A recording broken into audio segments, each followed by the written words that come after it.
स्वागत है दोस्तों आपका एक और हमारी नई वीडियो में। और आज हम आपको लेकर चलते हैं घाटों के शहर काशी विश्वनाथ वाराणसी में। और कहा जाता है इंसान को एक बार ज़रूर वाराणसी जाना चाहिए, क्योंकि जो वाराणसी काशी विश्वनाथ चला जाता है तो उसे मोक्ष की प्राप्ति होती है। तो चलिए हमारे साथ चलते हैं काशी विश्वनाथ। और काशी विश्वनाथ हम बाई ट्रेन से अपनी यात्रा को पूरी करेंगे और आपको भी साथ लेके चलते हैं। हम पहुंच चुके हैं अपने रेलवे स्टेशन हापुड़। और ये हापुड़ रेलवे स्टेशन पहुंचेंगे तो जो हमारी ट्रेन है वो दिल्ली से आएगी, जिसका नाम है काशी विश्वनाथ एक्सप्रेस। ये दिल्ली से 11:35 पे चलती है और अपनी 15 से 16 घंटे की दूरी को तय करके सुबह ये हमको पहुंचाएगी 4:40 पर बनारस रेलवे स्टेशन। और इसमें हमने अपने थर्ड एसी के टिकट बुक किए हैं और जिनका किराया हमें पड़ा एक व्यक्ति का एक साइड का 1120 रुपये, दोनों साइड का 2280 रुपये विद जीएसटी इंक्लूड है। और हमने वापसी के भी टिकट बनारस से ही बुक किए हुए हैं। और हम फ़िलहाल अभी रेलवे स्टेशन पहुंचकर अपनी यात्रा आरंभ कर दी है और हम अपने कोच में सीट पर पहुंच चुके हैं, आप देख रहे हो। और ये ट्रेन हमें 15 से 16 घंटे में बनारस रेलवे स्टेशन उतार देगी। और हमने रात का खाना ऑर्डर किया रेलवे में ही, पर हमारा खाने का जो एक्सपीरियंस था वो बिल्कुल बेकार था। आप जो देख रहे हो चावल है इसमें, और आलू गोभी की सब्ज़ी है, दाल है और मटर पनीर है। मटर पनीर के नाम पे तो क्या है समझ में ही नहीं आ रहा। बिल्कुल खाना टेस्टी नहीं है, ये खाना बिल्कुल बेकार है। मेरी मानो आप लोग ट्रेन में खाना ना खाओ तो ही अच्छा है। आप कहीं बाहर खाना खा सकते हो, जोमेटो से ऑर्डर कर सकते हो, सारी चीज़ अवेलेबल होती हैं। फिर भी हमने भूख लग रही थी, हमने रात को खाना जैसा भी था जितना खाया गया वो खाया और अपना खाना कंप्लीट किया।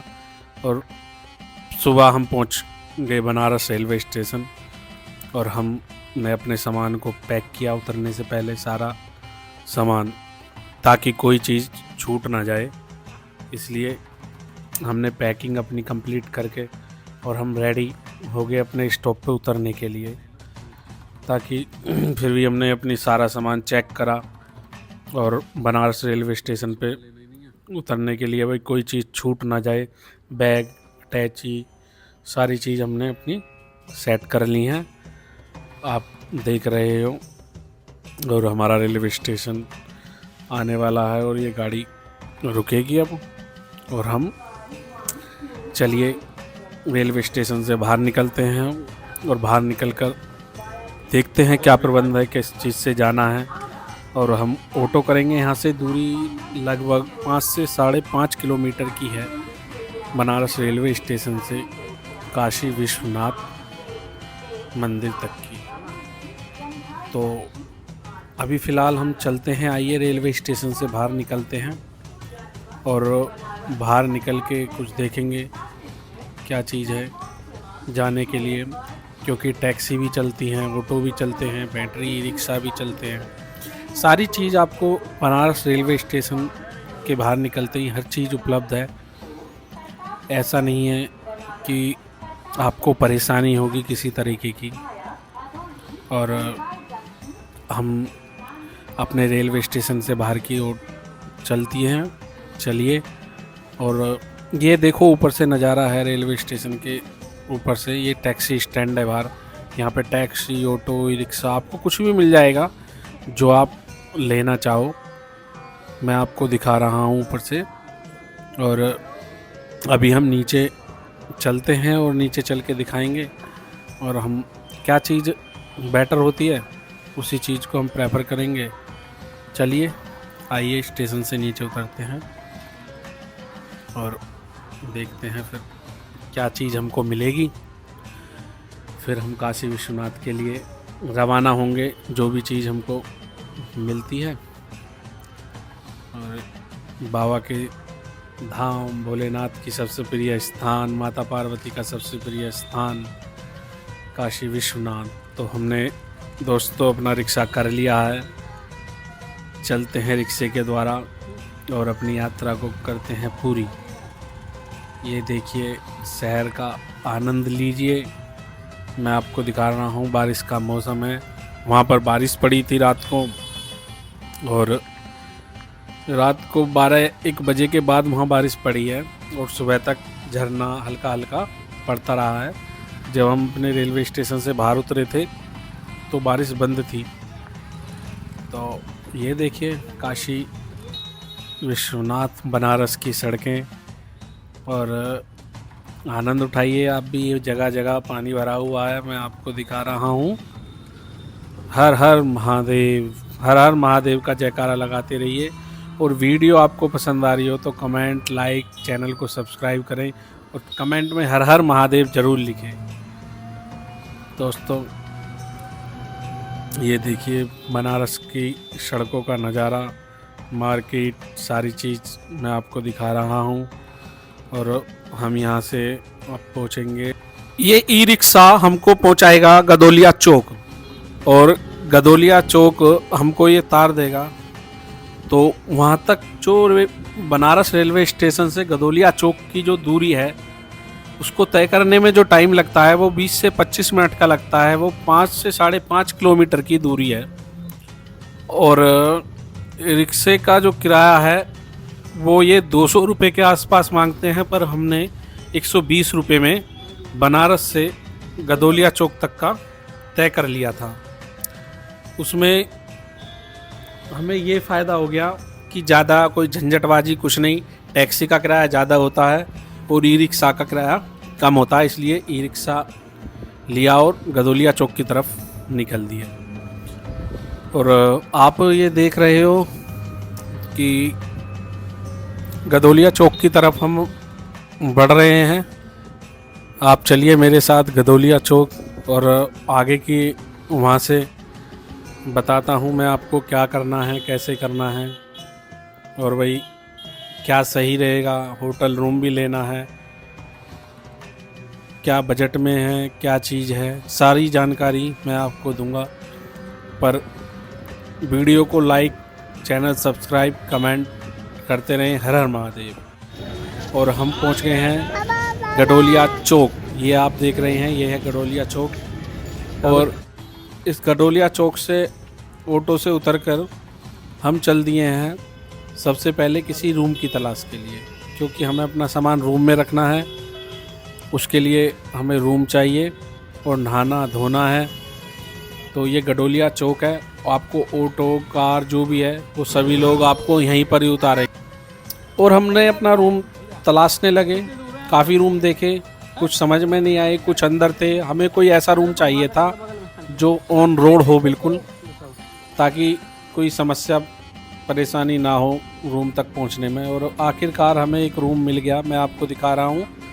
ये रूम आप देख लीजिए किस टाइप का है, काम चलाओ बढ़िया रूम था हमारे लिए, और इसमें कूलर पंखा था।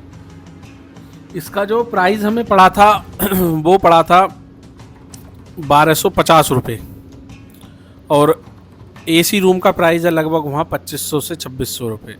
तो रूम काफ़ी हद तक महंगे हैं, तो ये मैं आपको बता देता हूँ। हाँ बेटा। और फिर हम रूम से अपने निकल के चल दिए थे दशामेध घाट, और उसी रास्ते से हम काशी विश्वनाथ मंदिर के गेट है, उसी रास्ते से उधर ही से हम एंट्री करेंगे गंगा जी के पास से, क्योंकि उस रास्ते से जाने के हमारे पास कई फ़ायदे हैं, वो मैं आपको आगे वीडियो में बताता रहूँगा। आइए चलते हैं दशामेध, चलते रहिए आप भी मेरे साथ दशामेध घाट की तरफ। ये वही रास्ता है, आगे चल के हम घाट पे पहुंच जाएंगे। ये हमारे होटल रूम से 200 से 250 मीटर की दूरी पे था, क्योंकि गडोलिया चौक के पास आप रूम लेंगे तो आपको सारी चीज़ आसान हो जाएंगी। और ये देखिए हम पहुंच गए हैं घाट पर, और घाट का नज़ारा कितना अद्भुत है आप देख रहे हो। एक अलग ही नज़ारा, माँ गंगा के दर्शन करके बोट से भरी हुई है माँ गंगा, और बोटिंग बहुत होती हैं क्योंकि यहाँ घाटों का शहर कहा जाता है काशी को। तो 80 घाट हैं यहाँ पर, तो जाहिर सी बात है घाटों को देखने के लिए बोट का इस्तेमाल तो करना ही पड़ेगा। और हमने घाट पे समय बिताया और नहाए धोए, और गंगा स्नान करने के बाद हम अपने काशी बाले बाबा के दर्शन करने के लिए चलेंगे। और ये यहीं से मैं आपको दिखाऊंगा, लेके चलूँगा, यहीं से रास्ता है बाबा के द्वार जाने के लिए। उस रास्ते के क्या क्या फ़ायदे हैं वो भी मैं आपको बताऊंगा, ताकि आप लोग कभी जाएं तो आपको आसानी हो जाए, और मेरी दी हुई जानकारी से आपको क्या लाभ मिलेगा वो भी आपको पता लग जाएगा। तो ये जो लेफ़्ट से रास्ता जा रहा है ये मंदिर के लिए जाएगा। हम यहाँ पे नहाएंगे धोएंगे स्नान करेंगे, और उस लेफ़्ट वाले रास्ते से हम चल देंगे बाबा के मंदिर दर्शन करने के लिए।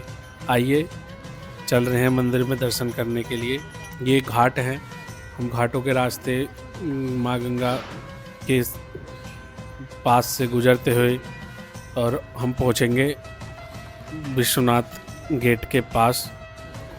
6 से 7 गेट हैं जहाँ से दर्शन करते हैं, पर ये जो द्वार है ये सबसे बढ़िया है। हम घाटों को देखते हुए और उधर से ही गंगा स्नान करते हुए हम पहुँच जाते हैं। और ये हम चल दिए। आइए आप देख लीजिए सुंदरता घाटों की कितनी अच्छी है। तो बोलो हर हर महादेव, हर हर महादेव का नारा लगता रहना चाहिए। और ये देखिए आप घाटों के शहर काशी को, और चलते हैं हम अपनी मंदिर की तरफ। हम दर्शन करने के लिए जा रहे हैं। आइए आपको भी लेके चलते हैं। और ये रास्ता जो है घाट से और मंदिर का जो गेट है उसके बीच की दूरी 250 से 300 मीटर के आसपास है, जो हम इजीली पता भी नहीं चलता कब हमने तय कर ली, क्योंकि नज़ारा ही इतना सुंदर है जिसका कुछ कहना बताना अलग है। जब आप जाओगे आप खुद फील करोगे कि हाँ भाई कोई चीज़ है। बाबा की नगरी का आनंद, क्योंकि भोलेनाथ की सबसे प्यारी जगह यही थी। 12 ज्योतिर्लिंगों में से एक ज्योतिर्लिंग जो सबसे खास माना जाता है, भोलेनाथ को सबसे प्रिय है, तो वो यही है काशी विश्वनाथ बनारस में। और यहाँ आप ऊँट की राइडिंग का भी मज़ा ले सकते हैं।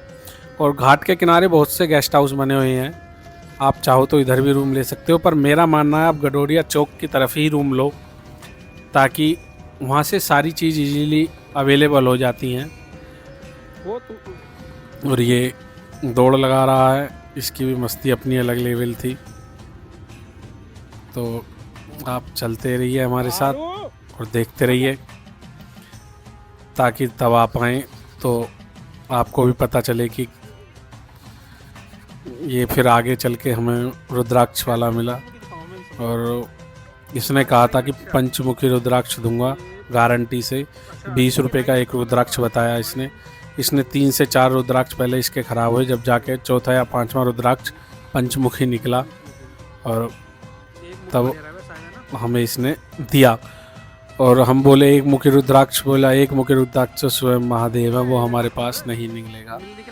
कोई नहीं, पंचमुखी रुद्राक्ष लिया, बड़ी मेहनत के बाद इसने निकाला, हमको दिया, और हम लेकर के अपने चल दिया आगे की तरफ। आइए चलते हैं।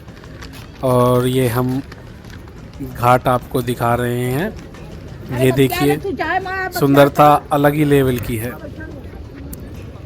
काशी विश्वनाथ, ये नाव बोटिंग और गंगा जी की सुंदरता, और गंगा जी को पावन बनाए रखें, स्वच्छ निर्मल, और ये हमारा संकल्प होना चाहिए माँ गंगा के लिए। कोई किसी तरीके की गंदगी कूड़ा कचरा नहीं करना चाहिए, ये हम सबको संकल्प लेना चाहिए। हर हर महादेव। ये आप देख रहे हो ये मणिकर्णिका वो है, तो मैंने आपको दिखाया ये बिल्कुल मणिकर्णिका के बराबर से ही हमारे मंदिर का गेट है। ये यहाँ पर 24 घंटे चिता जलती रहती है। यहाँ किसी दिन कोई भी मिनट ऐसा नहीं होगा जो चिता नहीं जलती हो। तो ये है मणिकर्णिका घाट, जिसके मैं आपको दर्शन करा रहा हूँ। ये यहीं से हम अभी कंस्ट्रक्शन का काम चल रहा है, फिर भी साइड से वहीं घाट पर पहुँच जाएंगे यहीं से निकल के। तो इसका एक ये भी फ़ायदा है, सीधा आप मणिकर्णिका घाट के भी दर्शन कर लेते हैं और हम मंदिर में एंट्री करके गेट के द्वारा। तो ये जूते चप्पल आप अपने फ्री में, कोई चार्ज नहीं है, रख सकते हैं। और मंदिर में अंदर मोबाइल ज़्यादा अंदर ले जाना अलाउड नहीं है, वो आपको लॉकर में जमा करना पड़ेगा। लॉकर का कोई चार्ज नहीं होता, वो फ्री ऑफ कॉस्ट होता है। तो ये मैं आपको बता रहा हूँ कि लॉकर का कोई चार्ज नहीं होता। आप भगवान भोलेनाथ पर चढ़ाने के लिए अंदर दूध भी मिलता है, वो भी ले सकते हैं। और यहाँ से माँ गंगा का जल भी लेके जा सकते हैं, जो हम खुद भोलेनाथ पे चढ़ाते हैं। गेट पे ही बना रहता है, वहीं से वो सामने आप मंदिर के दर्शन करा रहा हूँ। यहाँ से आगे मोबाइल अलाउड नहीं होगा। और ये सामने गेट से ही निकल के आप, अगर भीड़ ज़्यादा है तो 300 रुपये पर व्यक्ति सरल दर्शन जल्दी दर्शन की पर्ची कटती है, तो वो भी आप कटा सकते हैं। इस गेट के पल्ली तरफ ही है, वो इधर से ही आपको इजीली मिलती है। इसीलिए मैं बता रहा हूँ, इस गेट से जाने के बहुत फ़ायदे हैं। और हम दर्शन करके बाहर आ गए, क्योंकि मोबाइल उससे आगे ले जाना अलाउड नहीं होता। फिर हमें भूख लग रही थी, तो ये मंदिर परिसर में ही एक रेस्टोरेंट बना हुआ है, सब चीज़ इसमें मिलती हैं। और हमने यहाँ पर डोसा ऑर्डर किया और कुछ वेज रोल भी ऑर्डर किया हमने। पनीर वेज रोल था, वो भी ऑर्डर किया हमने। और अपना फिर उसमें खाना खाने के बाद हमने चाय भी ऑर्डर करी। चाय वाकई में यहाँ पे बढ़िया मिली, चाय का स्वाद अच्छा था, तो चाय हमें बढ़िया लगी। और फिर हम चल दिए 80 घाटों के दर्शन करने के लिए। तो इसका जो बोट का किराया था पर पर्सन 100 रुपये किराया था। और ये हमें 80 घाट के दर्शन करा के लाके वापसी मणिकर्णिका घाट से, जहाँ से हमने स्टार्ट किया था, वहीं वापसी लाके छोड़ देते हैं। और चाहो तो आप 80 घाट पे जा सकते हैं। 80 घाट लास्ट का जो घाट है, वहाँ आप दर्शन कर सकते हो, घूम सकते हो। और नहीं घूमना तो आप 80 घाट के दर्शन करके ऐसी बोट से वापसी आप अपने मणिकर्णिका घाट पे आके और वापसी हो सकते हो।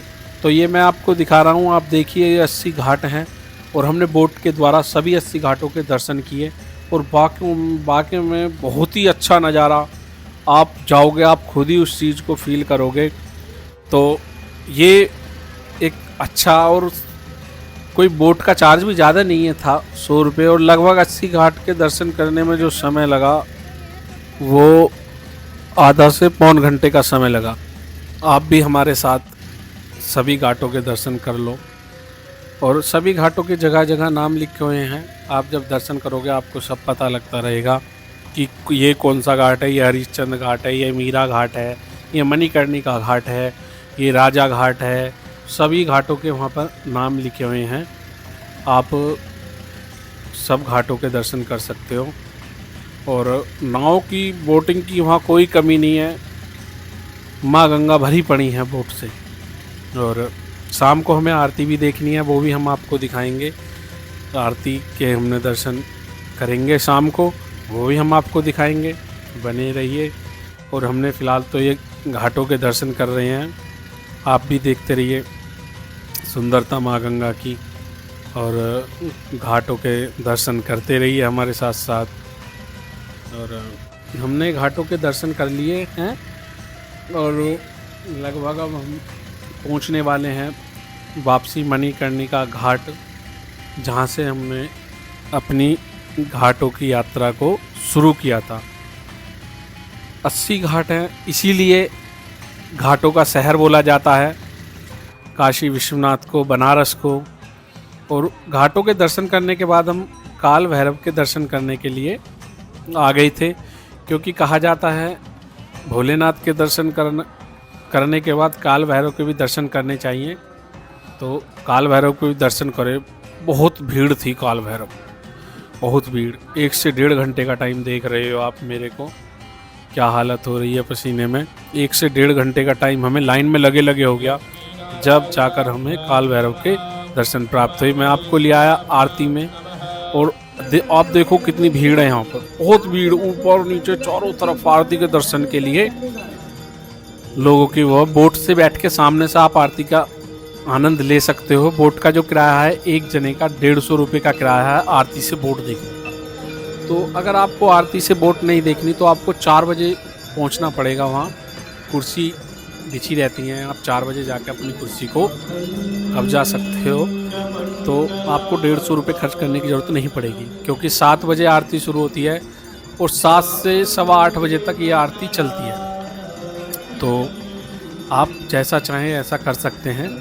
अगर आप लेट हो जाते हैं तो बोट से आरती इजीली अच्छे तरीके से आप देख सकते हैं। मैंने पहली बार आरती देखी थी तो बहुत ही अच्छा आनंद, बहुत ही बढ़िया। तो ये आप आरती के दर्शन करो। माँ गंगा की आरती हो रही है। हर हर गंगे जय जय गंगे। और आरती का एक अपना ही वहाँ पर जब ये आरती करते हैं पुजारी तो वहाँ का माहौल ही अलग हो जाता है बिल्कुल। तो जब हमने लाइव आरती देखी तो बहुत अच्छा लगा। हमने भी नाव के द्वारा आरती का आनंद लिया था, क्योंकि हमें ऐसा पता नहीं था कि पहले पहुंचना होता है तो हम कुर्सी पे बैठ जाएं। पर नाव से आरती ज़्यादा अच्छी दिखती है पीछे बैठने से। भाई 150 रुपये पर पर्सन खर्च होते हैं, पर वो 150 रुपये पूरे वसूल हो जाते हैं। हम जब आरती करते हैं तो वो 150 रुपये हमारे पूरे वसूल हो जाते हैं एक आदमी के। तो मैं तो ये कहूँगा कि आपको जो अच्छा लगे आप वो करो। मैंने आपको दोनों तरीके बता दिए हैं। फिर हम दर्शन आरती के दर्शन करके अपने वापसी बनारस स्टेशन पे आ गए थे। ई रिक्शा पकड़कर अपने स्टेशन पहुंच गए हैं। और आप देख रहे हो ये बनारस का रेलवे स्टेशन। हमारी जो ट्रेन है वो आएगी हमारी प्लेटफॉर्म नंबर 8 पर। तो अभी हम प्लेटफॉर्म नंबर 1 पर हैं और चलते हैं प्लेटफॉर्म नंबर 8 की तरफ और वहाँ जाके अपनी ट्रेन का इंतज़ार करेंगे। ट्रेन का जो टाइम है वो 11:15 पे यहाँ से चलेगी हमारी ट्रेन। और हमें सुबह वो 9 बजे गाज़ियाबाद उतार देगी, क्योंकि हापुड़ का कोई स्टॉप नहीं था। वो सीधी बनारस से शुरू होके प्रयागराज, कानपुर और गाज़ियाबाद होते हुए नई दिल्ली पहुंचती है। तो हम आधा घंटे पहले पहुंच गए थे, अपनी ट्रेन का इंतज़ार कर रहे थे और अपनी ट्रेन में बैठने के लिए। तो हमारी ट्रेन आ चुकी है और अब हम अपनी ट्रेन में बैठेंगे और अपने घर के लिए वापसी चलेंगे। और सफ़र का, यात्रा का आनंद लिया, बहुत अच्छी यात्रा हुई। तो फिर हम पहुंच गए अपने गाज़ियाबाद रेलवे स्टेशन और अब हम चल रहे हैं अपने घर की तरफ को जाएंगे। गाज़ियाबाद हमें ट्रेन ने अपने सही टाइम पे उतार दिया है और गाज़ियाबाद से हम अपने घर पहुंचेंगे। यात्रा बहुत अच्छी रही। अगर आप लोगों को वीडियो अच्छी लगी हो तो प्लीज़ लाइक, चैनल को सब्सक्राइब और कमेंट बॉक्स में हर हर महादेव ज़रूर लिखें। अगर आपको वीडियो ज़रा भी अच्छी लगी हो और इससे कुछ भी जानकारी आपको प्राप्त हुई हो तो हर हर महादेव ज़रूर लिखें। वीडियो देखने के लिए आपका बहुत बहुत धन्यवाद। जय महाकाल।